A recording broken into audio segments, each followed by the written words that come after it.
का मामला बटुए रोरा एसडीओ और सीओ दोनों पे एफआईआर कइले बानी। मामला यह बा कि हमार जमीन 2021 से विवादित बा। काहे विवाद बा? हमार पट्टेदार द्वारा जाली के दस्तावेज बना के दाखिल करे के दिहले। कहता है तारा बाबूजी से 83 में लिखवले बा।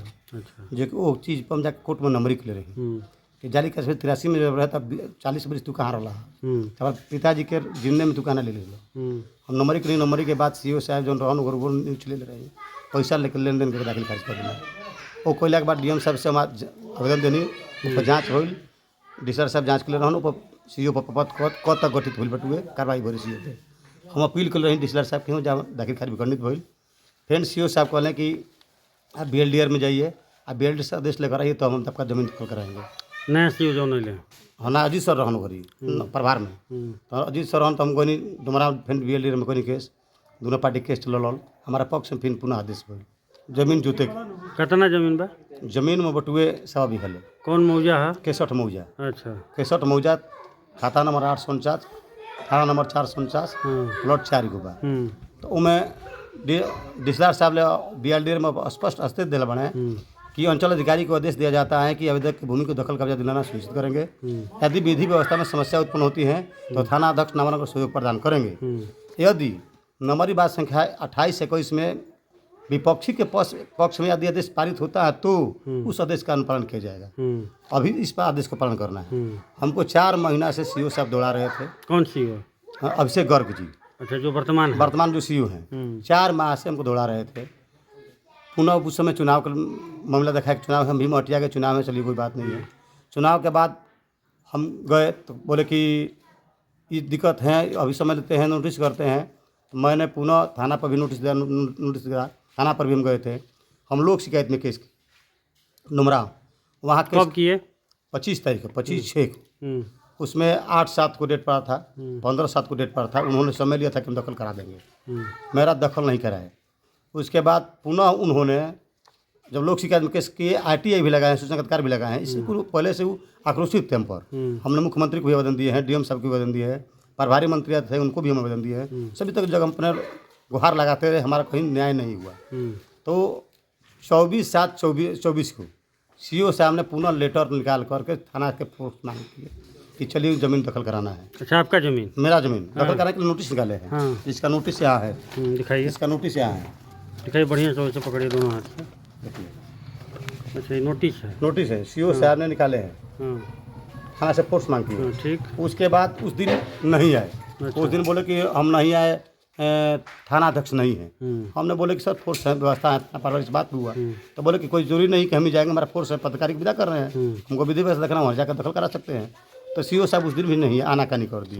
पुनः बोले कि हम 25 को बाड़ा बुआते हैं तुम चलेंगे। 25 को हम गए तो बोले सीओ साहब कि इसी 25 को 25 को आए तो बोले कि आप सिस्टम से नहीं आ रहे हैं। मैंने कौन सिस्टम? अब सिस्टम आप जान रहे हैं सरकार है वो क्या सिस्टम? माना कुछ पैसा का लेन देन। अच्छा, पैसा का लेन देन के सिस्टम से आइए। हम बोले कि सर मेरा जायज़ ज़मीन है, मेरा ऑर्डर हुआ है, हम गरीब आदमी हम पैसा कहाँ से दे पाएंगे, मेरे पास पैसा नहीं है।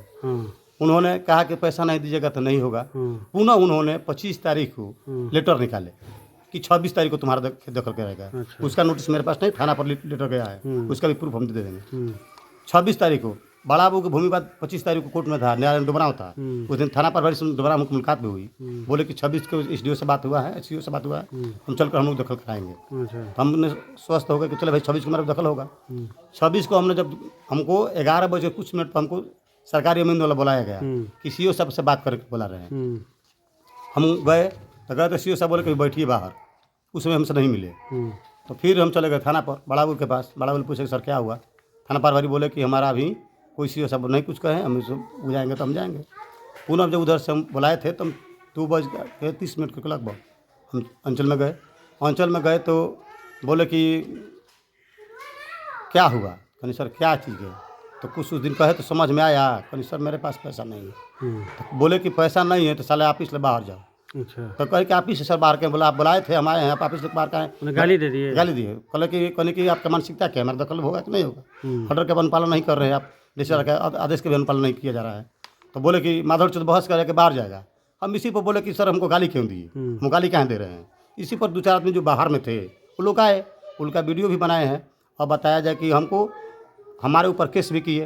एसडीओ साहब हम लोग के खुलेआम धमकी दिए, जैसे कि गुंडा लोग धमकी देते हैं, जैसे कि अपराधी लोग धमकी देते हैं। मैं अपराधी नहीं हूँ, मैं एक आम पब्लिक हूँ। और लोकतंत्र में कहीं ऐसा नहीं है कि एसडीओ साहब सरकारी कर्मी लोकतंत्र की हत्या करके किसी पब्लिक को धमकी दिया, ये अपराधी से कम मुकदमा नहीं है।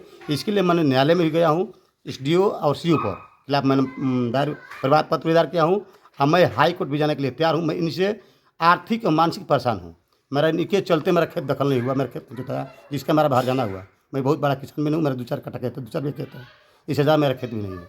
अब मैं यहाँ के एसपी महोदय और डीएसपी महोदय पर हमारा उम्मीद है कि न्याय हमको हमारे साथ वो लोग करेंगे और केस का सही ढंग से निष्पादन कर सच्चाई सामने ला सकते हैं, और सच्चाई सामने ला कर हमको न्याय दें। क्योंकि थाना प्रभारी इस मामले को भी जानते हैं कि हम बार बार दौड़ कर जा रहे थे, लेकिन सीओ साहब बिना पैसा काम करने वाला नहीं है। और एसडीओ साहब जिस तरह का धमकी दिए हैं, मैं बहुत हमारे परिवार बहुत दहशत में है। आपका नाम क्या है? मेरा नाम सत्येंद्र कुमार दुबे है। मैं केसर प्रखंड का आत्मा का अध्यक्ष भी हूँ। मैं एक प्रतिनिधि भी हूँ जिस तरह का हमारे साथ व्यवहार किया गया है। आपके पिताजी का नाम? स्वर्गीय रमेश्वर दुबे, घर? रघुनाथ।